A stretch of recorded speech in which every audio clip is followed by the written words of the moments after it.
Welcome back to the Neuroscience Meets Social and Emotional Learning podcast, episode number 105.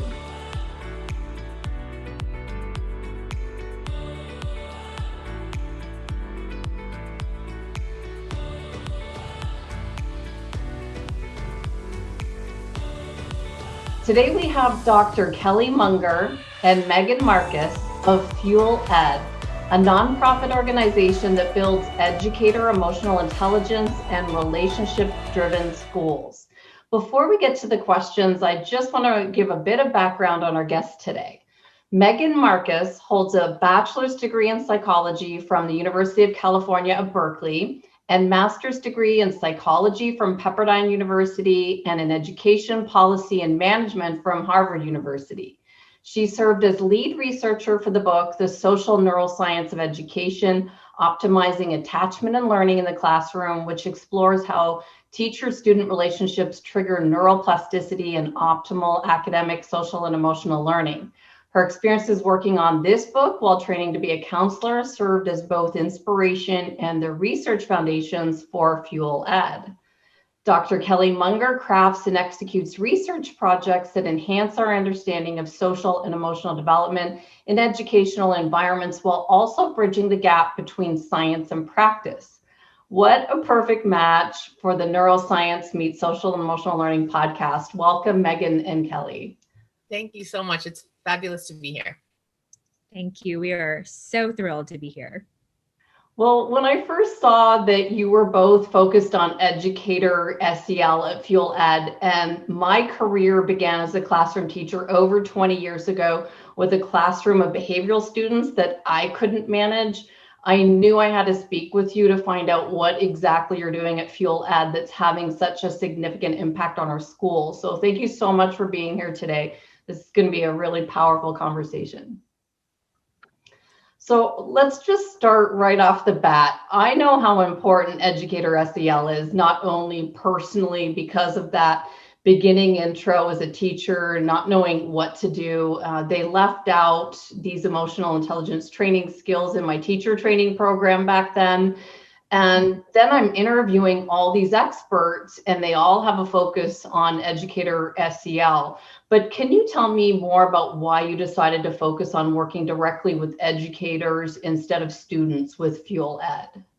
Absolutely, Andrea. Thank you so much for a great question. So I think when I started FuelEd back in 2012, as you mentioned, the inspiration was very much the work done on the Social Neuroscience of Education, which really explored the science behind why relationships drive learning in classrooms and in schools. And so what really came to focus for me there was just that the best teachers, the best school leaders, the best districts are all really at their core the best at building relationships. It's relationships that in early childhood and throughout the lifespan shape who we are. And yet I was really surprised to find that despite the importance and power of relationships, not only drive academic learning to shape development, emotional and social development, even to heal trauma, it's not part of teacher preparation. And so when I recognized that gap, it was essentially a moment where looking out on the field, social emotional learning as a concept was definitely growing in popularity, but so much of it was focused on what teachers could do to or with students. How can you help students develop self-management? How can you help students develop self-regulation? How can you help students develop self-awareness? Our goal at FuelEd is certainly the same outcomes. We want to see students grow and flourish. But when you look at what the research says, the number one way to develop social and emotional outcomes in students is through a relationship. It's not through a curriculum. Mm-hmm. And the way to develop a secure relationship is through a secure adult.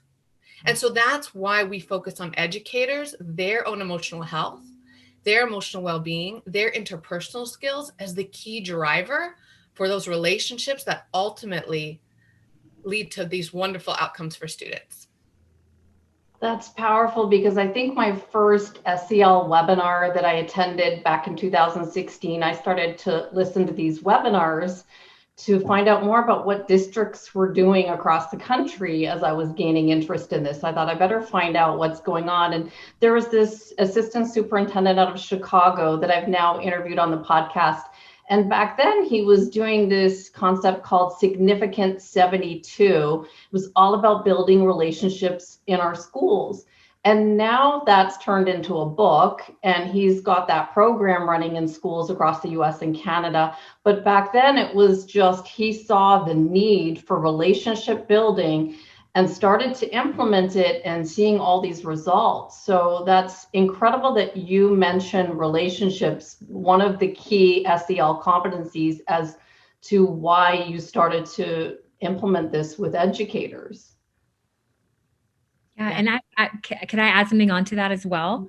Yeah. If we think about how really relationships and regulation, or the way that we get safe, social, calm, and grounded, we think about that as a parallel process in the classroom, right? So a teacher's ability to be calm, grounded, and safe impacts a student's ability to feel calm, grounded, and safe. And so really, if a teacher is struggling with their own regulation, with their own sense of safety in the world or in their classroom, if they're struggling with a lot of stress, whether it's in their history, in their personal life, or in their life at school, of course, then you have a disruption in the classroom in terms of how safe a student might feel.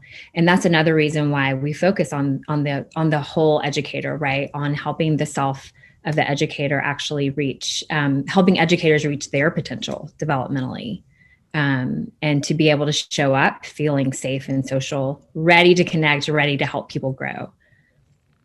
So very important.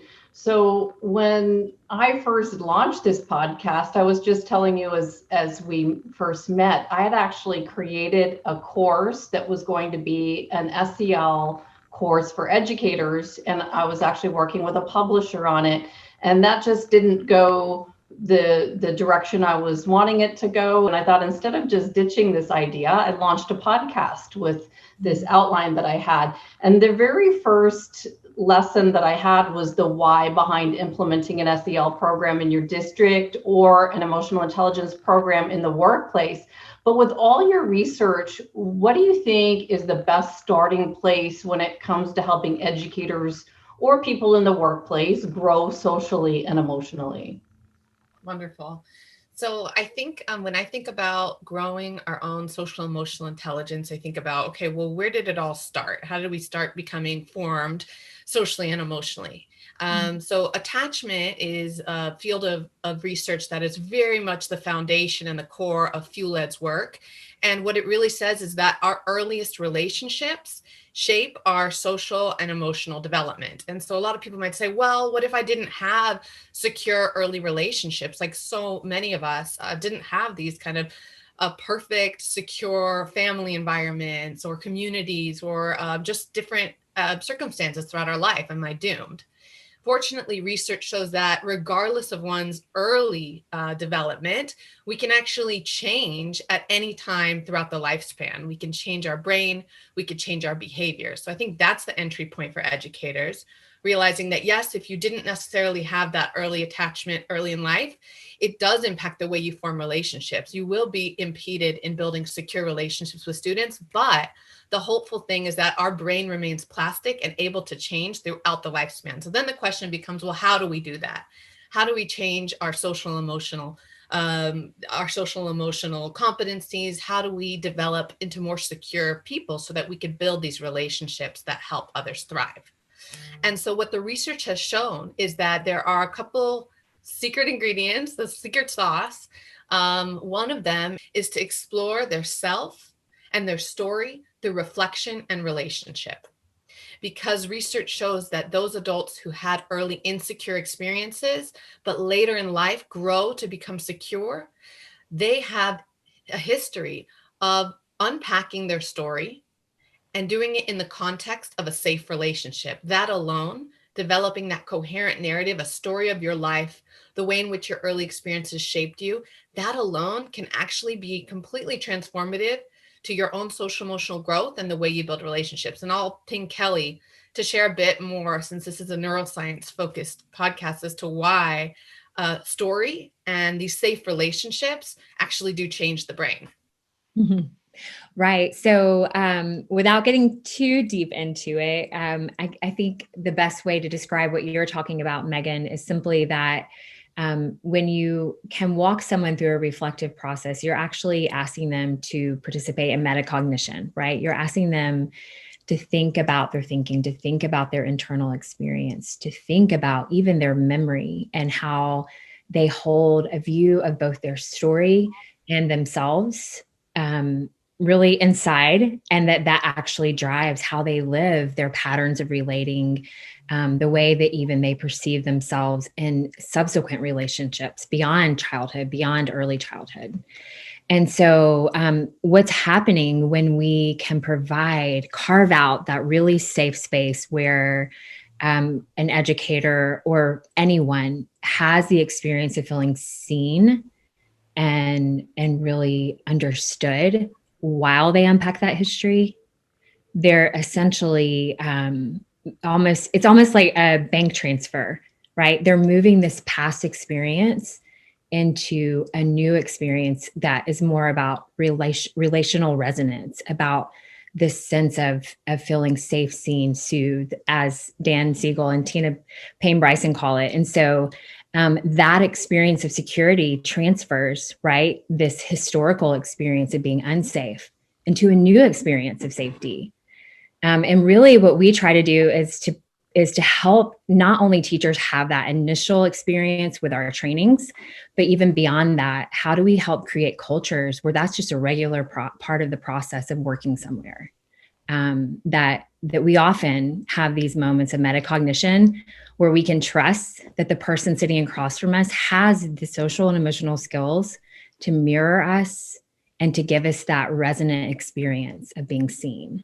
Right. And those mirror neurons firing in the sense of, oh, I'm connected in the world. I'm not alone.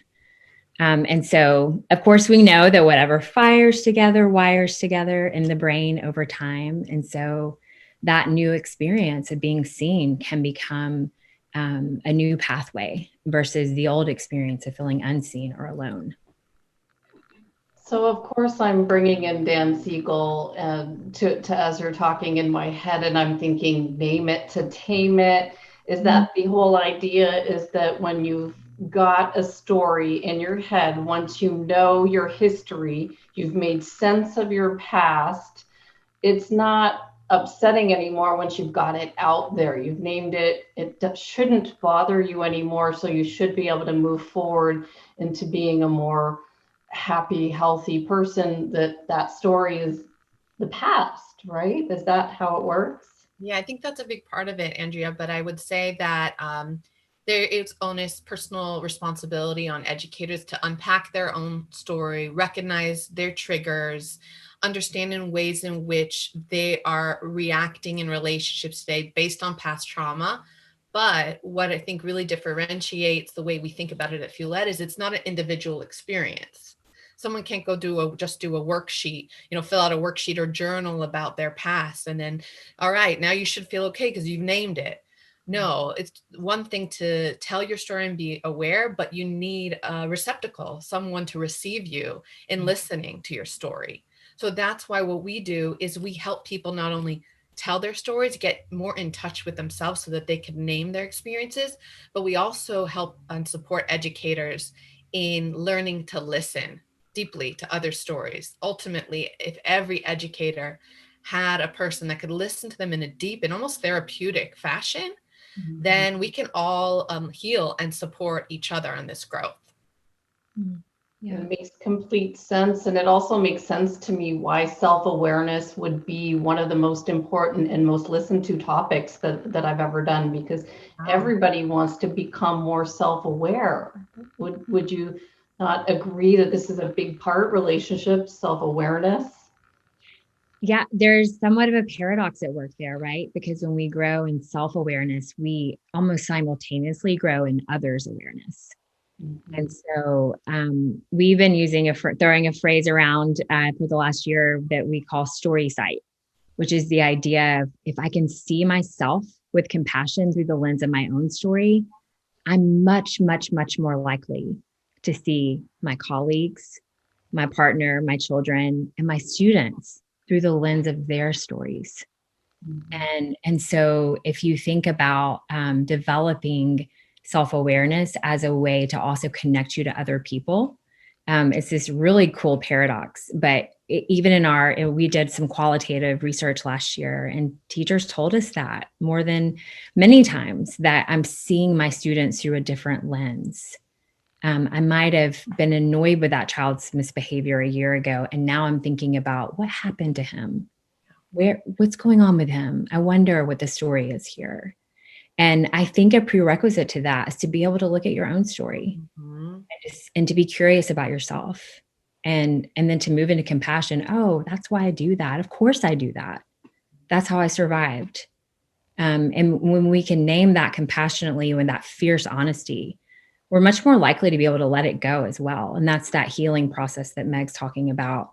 But man, if someone's sitting across from you and nodding with warm eyes, and mirroring what you're saying, then I think there is a lot of hope in that, and a lot of powerful, almost fast growth that happens.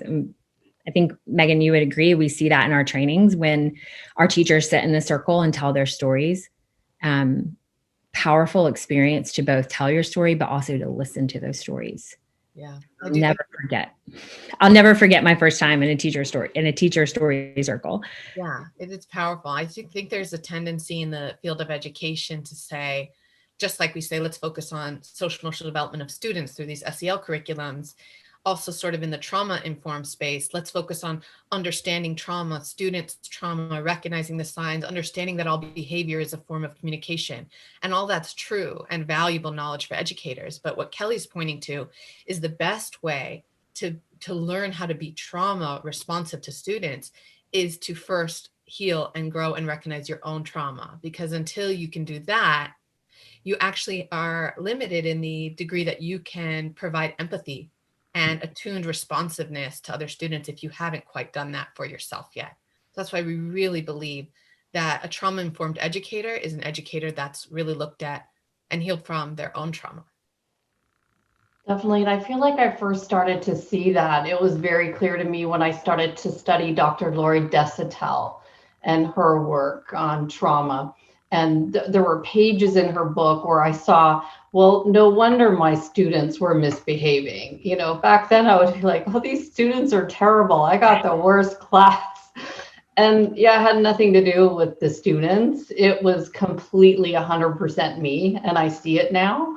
You know, they were reacting to me, not knowing what to do, not being able to take control of the situation. So it was, you know, it was unfortunate that that was my first experience. Maybe if my first experience was not that, I might have still been in the classroom. But I do think, Andrea, you're pointing to a core issue, really broad issue in the field of education right now, is that because there's this massive mismatch between a teacher's training and then their task. Teachers enter their kind of training with this enthusiasm, desire to change lives, to connect, to build relationships, to develop students. And then oftentimes the training really focuses on content knowledge and pedagogy. And then when they enter the field, naturally they feel like, well, I must be a big failure because I was trained for this and I don't feel prepared at all. And oftentimes teachers either will move to blaming themselves, kind of feeling like that sense of failure and that sense of perfectionism and that shame, that deep shame, or maybe blaming the students. Like you said, you had that sensation as well of what's wrong with these kids, when in reality, it's a systemic issue. The fact that we truly need to redefine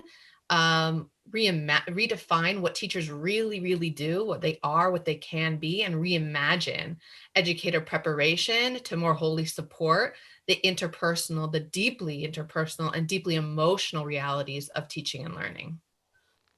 Definitely. Now let's bring it to what happened last year with the pandemic. And I want to mirror something that happened years ago, because I'm thinking about trying to make sense of the pandemic to maybe back when my sister was a teacher. She's retired now, but she was a French teacher in Toronto, and they suddenly went from doing these graded report cards that she hand wrote to now she has to do everything online, and she did not understand how to go online. So it was really challenging for her.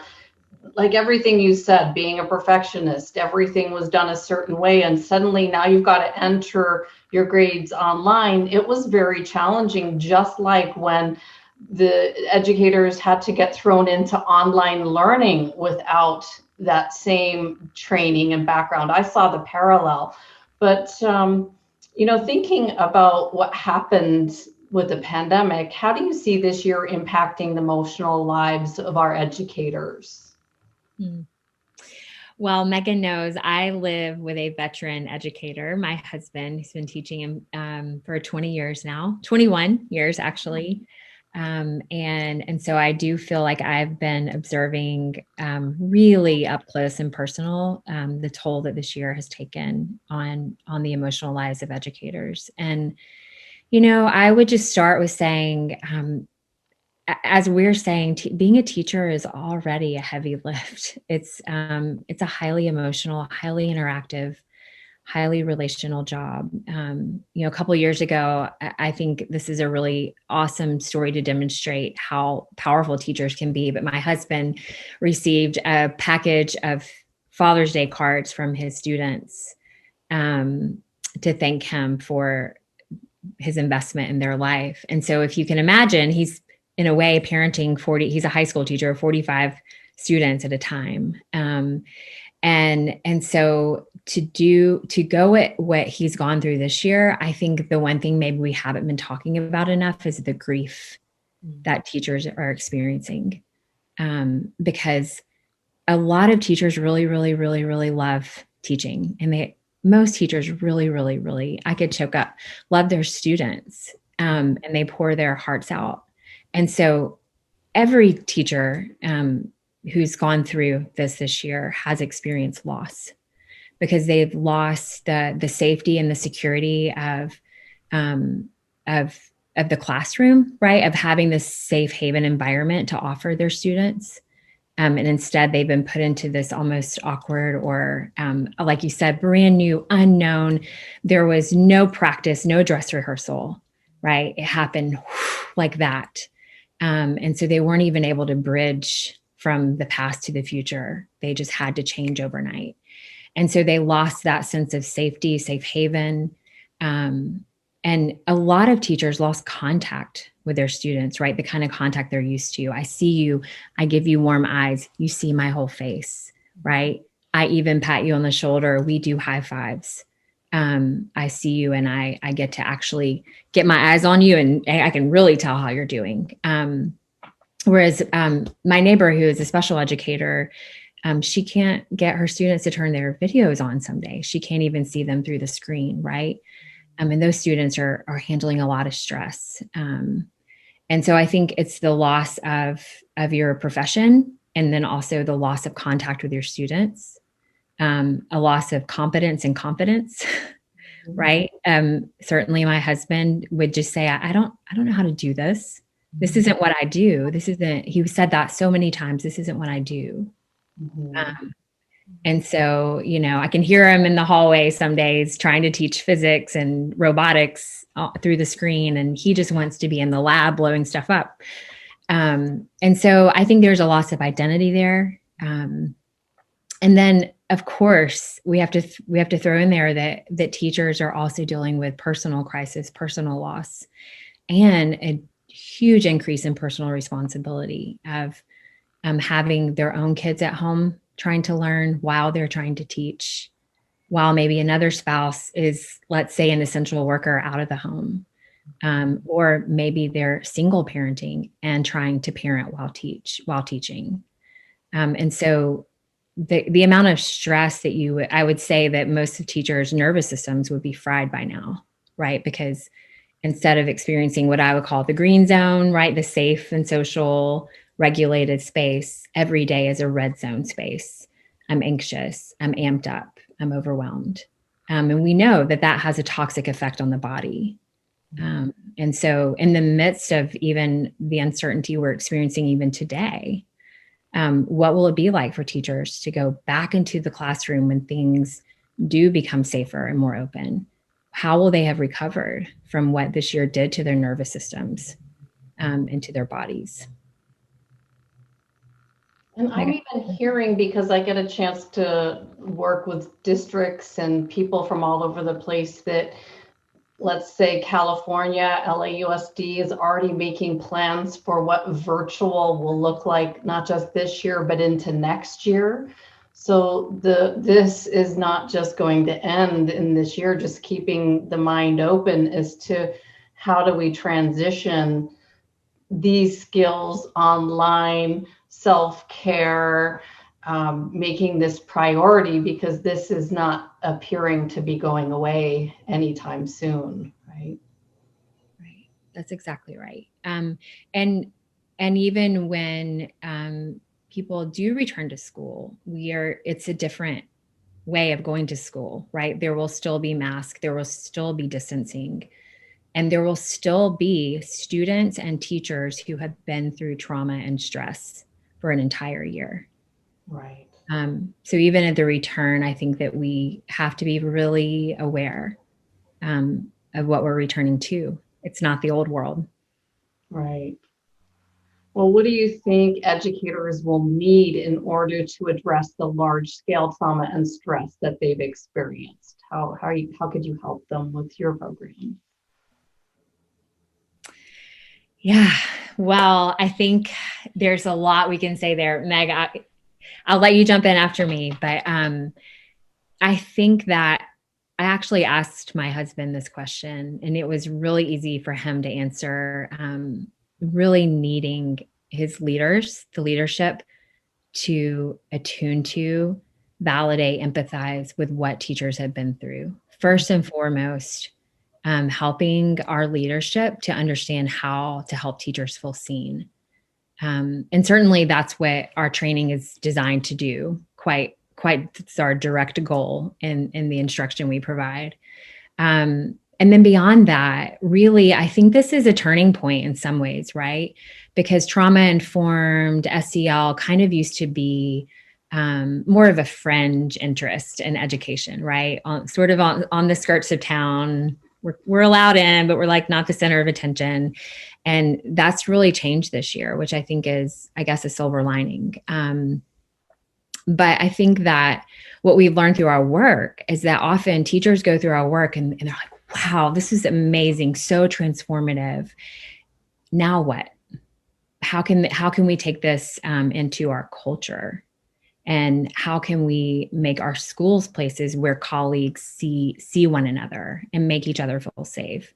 And so I think that not only will teachers need all that empathy and validation, but I think that they're going to need time and space carved out for them specifically for the purpose of building practices around relationships.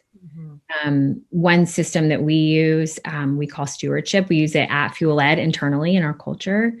And this is very simple, but for an hour a week, everyone at FuelEd has a time where they're being listened to and seen. So we switch, we have a pair for 6 months, and Meg and I were pairs last year. And basically once a week, we would get on the phone and just digest our lives with one another. Knowing and trusting that Megan has the skills to help me feel seen and heard because she has empathy skills. And so I could depend on that time to know that I'm going to have some way to process what's going on with my life every week. We think that that's a very scalable, feasible solution for schools. And that kind of time, that if we can carve out time for the experience of secure relationships, right? It's not just an idea that's out in the clouds. It's a teachable skill and something that you can actually carve out an hour for.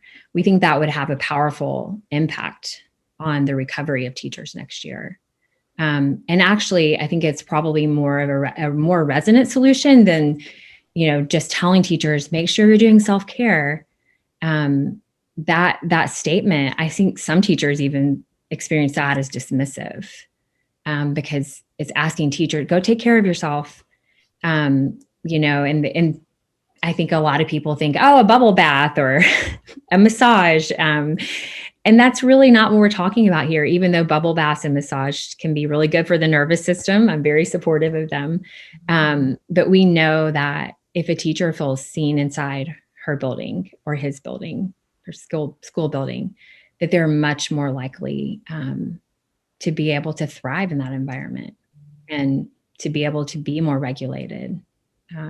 What would you add anything to that, Meg? I thought that was beautiful, Kelley. Yeah, I think we're big advocates for counseling for educators. And so if districts have that resource available through HR, making sure that's prominent for educators and they know how to access it, how to choose a counselor. We have some great resources on our website that can guide a district leader in guiding educators to destigmatize the use of counseling and psychotherapy. That can help folks not only unpack their personal histories, but de-stress and self-regulate. And it's really the same concept that Kelley is speaking to. We all need a safe place to feel seen. And so whether that's through going to counseling or psychotherapy, or building a system, a peer-to-peer support system that like FuelEd's stewardship that we do internally, and we also teach and support schools and districts to build this system. I do think space for relationships is absolutely essential, and it's only school and district leaders that have the power to make that time and space. This is very powerful because I'm thinking about what you're doing now and making an impact. And let's just go back a couple of years ago. I actually entered a policy contest because there was all this funding that was going to go towards these causes in education. And I was so passionate about the fact that I had such a challenging time in education that I thought I'm going to write a paper about teacher burnout. And so I entered this policy contest, and my premise was, let me just read you the beginning part. It was that teaching has become a high stress occupation, leading to educator burnout, demoralization in the profession, and eventual instructor dropout. And it actually created a cost to the US at $7.3 billion with all the training that needed to occur. So as I got into this topic, I got even more into it. I thought, in the beginning, I just wanted to create something and submit it in this contest. But then I started to see the research that was going into it. I started to meet people like Kimberly Schonert-Reichel out of the University of British Columbia, her study on educators' cortisol, increasing student cortisol. And it was just a powerful experience. My paper did not win the contest, but it brought me such awareness in the with the whole idea of stress. And we've talked a little bit about it here, but what specifically do you think leaders could do to help teachers with this big problem? Because it's way more significant than I even thought when I looked at the money that's going into educator burnout. Yeah, so I think that you just gave me a blank check question, right? Like I have all the money and resources in the world to make this happen. Right. Okay. I really think that my first instinct there is first. We need more leaders to do the self-work themselves. I think about some of our participants who've gone on to become powerful leaders and create really innovative cultures of secure attachment. And they tell us they were only able to do that when they began to see how much they changed through the self-work. And so that's sort of a vague answer, but it really is, if you're a principal, go to therapy. Truly, allow yourself that space to grow your self-awareness, to grow your compassion for your own story, right? Because educators want to follow strong, compassionate, empathetic leaders. And so I think about how I have a friend in Boston who went through one of our empathy workshops, and it's very simple. She just began to use mirroring in a very intentional way. And she left me a message recently. Through the pandemic, this has been the most powerful practice because I can't solve this for my teachers. I can't solve school closures. I can't solve a pandemic. But I, for the first time, feel 100% confident that when a teacher comes to me with a problem, they're going to feel validated. They're going to feel seen. And the paradox of empathy, right, is that we're empowering people to solve their own problems at that point. Because we know that when someone feels seen and grounded and regulated, they become more creative, right? And so she sees her teachers adjusting to the challenges when they feel grounded in that secure relationship with their administrator. And so, of course, I want us to carve out time and money for counseling, for systems of care, like we talked about, the stewarding practice. But also I want every administrator in the world, I won't just say America, to have empathy and mirroring skills and to have some degree of self-awareness of their own story so that they can use StorySight to be curious and empathetic about their educators and the problems that they're facing.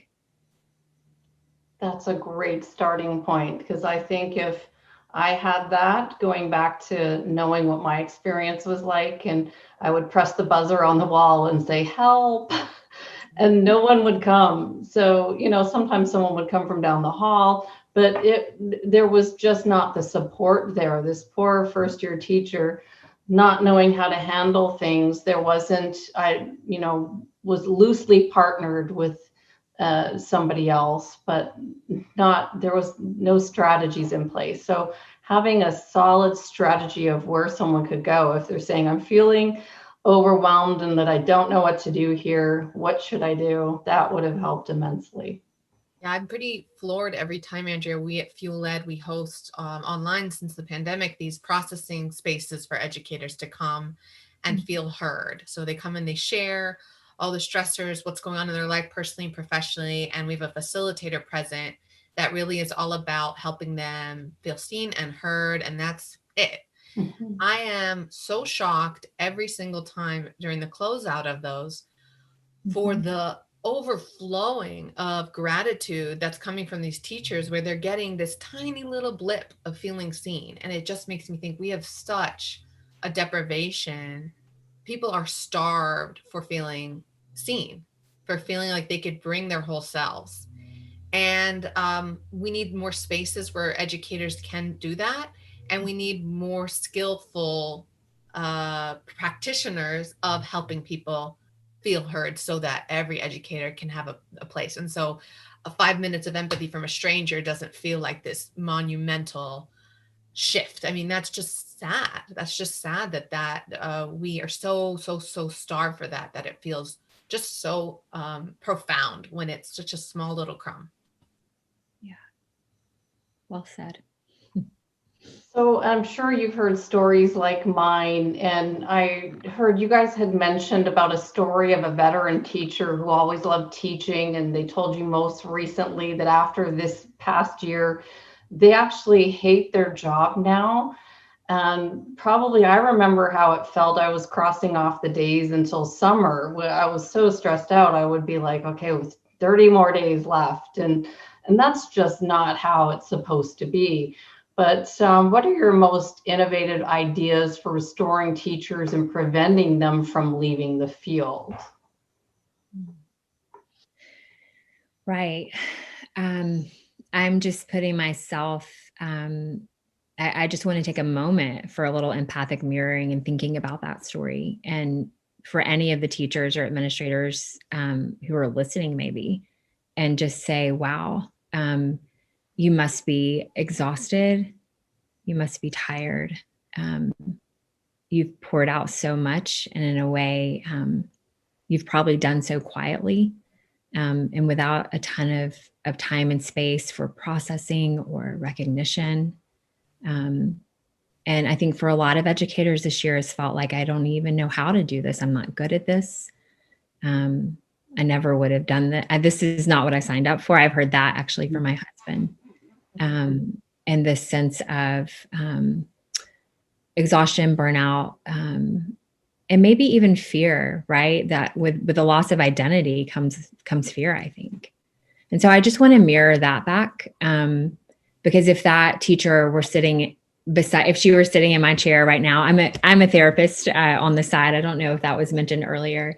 She was sitting in a chair and I was trying to listen well. I would really want her to just feel seen and honored for the work that she did this year. Actually think that paradoxically, that would be the most honoring path for her to stay in teaching, would be for her to just get the time and space to cry about it, to be angry about it, to be sad about how this year has gone, and to have someone listen well to that. And that's not there's no magic to that, right? It's just human connection. But it actually reminds me of Liesl Eberson science, where she talks about the fourth stress response. After fight, flight, and freeze, we have flock. And that's the idea that humans find safety together through this idea of collective exchange of resources and care and empathy. And so I would want that teacher to feel that someone was flocking with him or her as he or she makes decisions about the future, and that they wouldn't be alone with that ambivalence about this career that I once loved that feels completely turned upside down now.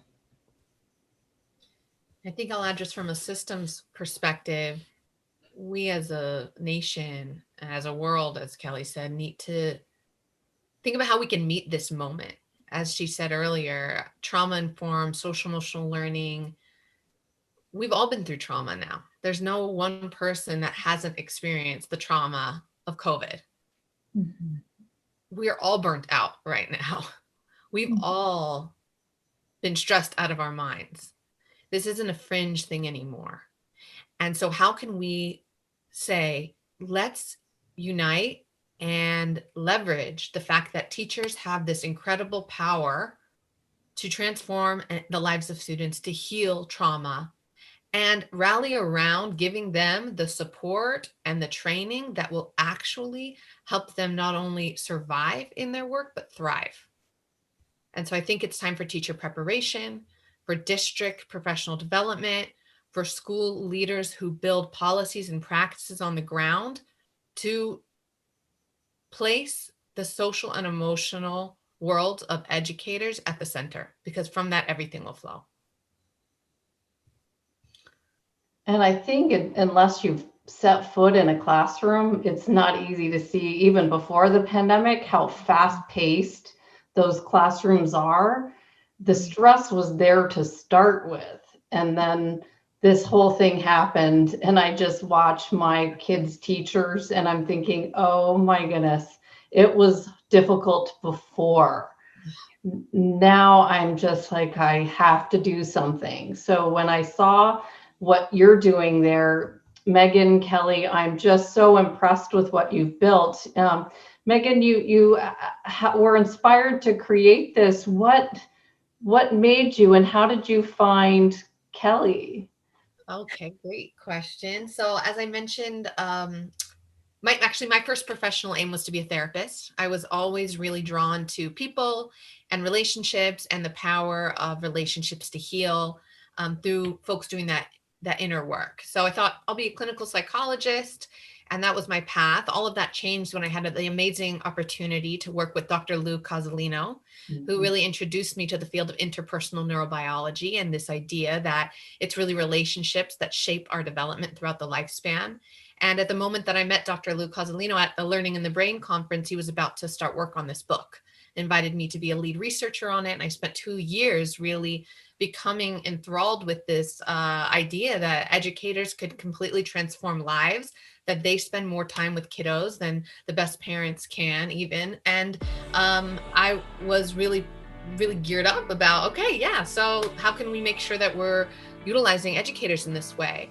I was shocked to find that it wasn't part of their training, but at the same time, because I was training to be a counselor or therapist, I said, but look at this body of work. Look at all of the training and support and preparation that we provide counselors.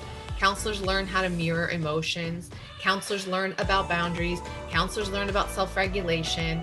They also are oftentimes required to do their own personal healing, their own personal counseling and exploration, because you can't take the person out of the professional when it comes to therapy. But it's the same for teachers. Teachers, you cannot take the person out of the professional, because teaching and learning is such an interpersonal endeavor. And so I thought, well, why can't we just adapt or translate the best practices and professional development from this very similarly interpersonal field? And that's where, I got to work trying to bridge the fields of developmental psychology, interpersonal neurobiology, attachment theory, counseling skills for practical use for teachers, so that we could develop this unique training that gives teachers teachers and school leaders and district leaders, educators broadly, gives them the science of relationships, that foundation of knowledge, give them the skills to build secure relationships, and then finally help them build that self-awareness necessary to develop relationships. So I went on to kind of work on the education side of things at Harvard, and launched after winning some startup capital from pitch competitions. And then we actually piloted in Houston, Texas in 2012. And I've been growing the team and the organization since then. We've worked with over 14,000 educators.